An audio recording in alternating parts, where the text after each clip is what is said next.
What's up, y'all? Reggie here, The Fitness Tutor, coming at you again with another video, and Seco guaranteed fat loss. So, with this video, I want to talk about this idea of asking somebody to work in with them at the gym.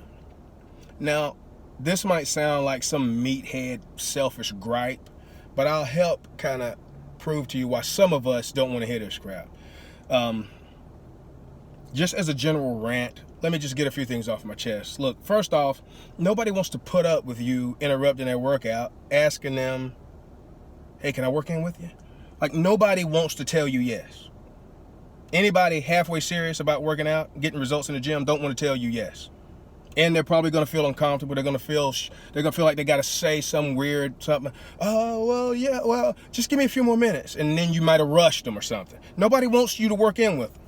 If you have a gym buddy, you have people you work in, you talk to and work in with all the time, that's one thing. Nobody wants to put up with that, as far as I'm concerned. I know I don't. And I'm a recluse. I don't walk around with a hoodie on, but I'm in my music. I'm a musician. I'm always vibing off my music. I'm in my own world for the most part, at least, especially when I'm doing my sets. I know that's the opposite for some people, but that's my thing. But here's another thing. Well, another thing too. I'm not really a germaphobe, but I just know from working in gyms and just in general, gyms are breeding grounds. Gyms have outbreaks that you never know about because you wouldn't come back there. I won't get into that, maybe more on that later. I'm not a germaphobe, but I clean off most of the stuff that I work with. So now you're going to be having to clean off whatever you touch, whatever you do, and it's nothing personal. And you're just messing up my rhythm. But this gets more into more of the serious, and why this more into the seriousness. You know, it's not, I don't lose sleep over it. But seriously, think about this. One, how serious are you in your training and your goals if you need to work in with somebody? Because something about your workout is subpar, right? Like, people who are super serious about their goals, they don't do that. They have a backup or auxiliary, one or two other things they can do during that time frame while you wait on a person or whatever the case is. So, and if your goals are super serious, you should be at a gym where you don't really have to worry about this. You see what I'm saying? You're gonna be at a different gym. If you're so caught up in trying to get so much of some importance of being able to do some specific station or workout or machine that somebody is threatening that, you don't go to typical gyms where that is most likely to happen. All right? A typical family gym is going to have one or two pieces of equipment that most people are going to be trying to seek, you know, an advanced workout on. Otherwise, you can go do a chest workout, you know, who knows how many different ways. Like, what is so important about this? It's not that important. Otherwise, you wouldn't be in this situation. You wouldn't be needing to ask somebody, can you work in with them? You see what I'm saying? You'd be at a different gym, or you would have a different workout, auxiliary moves you can do, you know, variations, et cetera, et cetera. I know if I need to do a chest workout, I don't need anything in the freaking gym to get me over at least one day. I can do push-ups. It'll be better than nothing. It'll keep me from regressing, depending on my volume and my work intensity, what I do.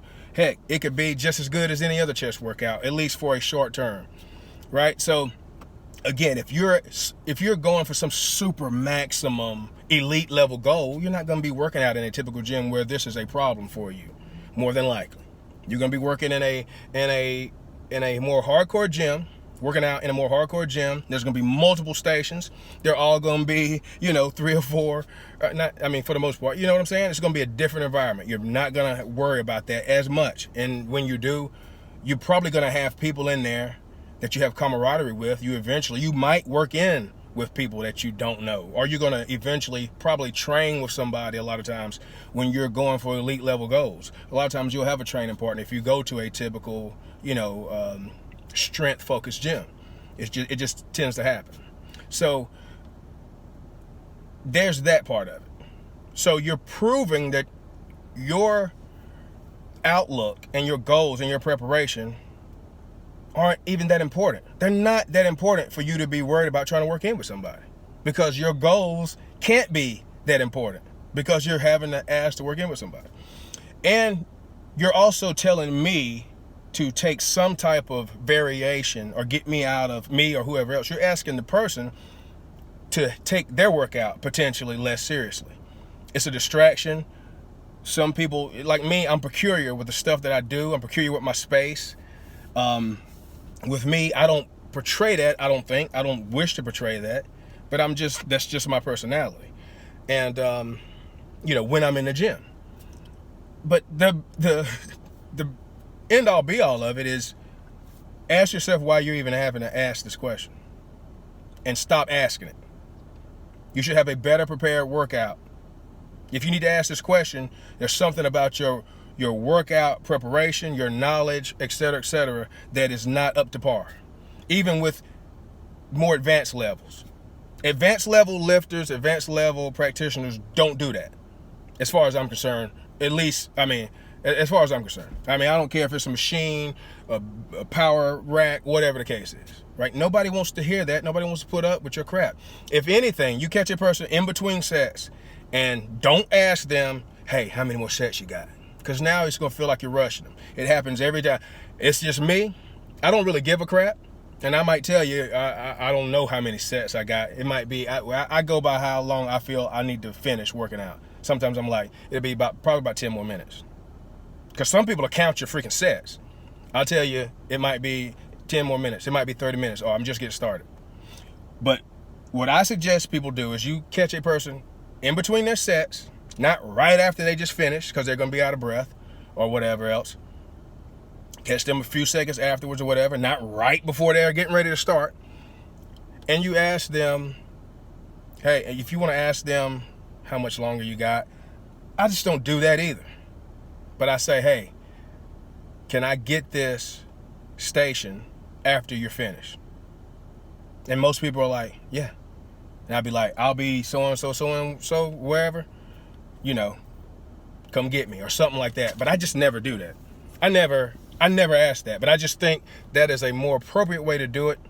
But seriously, just stop asking people this question. Nobody wants to hear this crap. Nobody wants you to work in with them. If they did, nobody wants a stranger working in with them. Maybe if you go to the gym to screw around, I was getting ready to say foo-foo. It was going to sound like something else, but if you go to the gym to foo-foo around, yeah, hey, come in, yeah, let's talk, and let's do leg extensions together. We can trade off and on. Anyway. Love, peace, bacon, grease, donut, yeast. Stop the madness, please. And I'm out. See y'all later.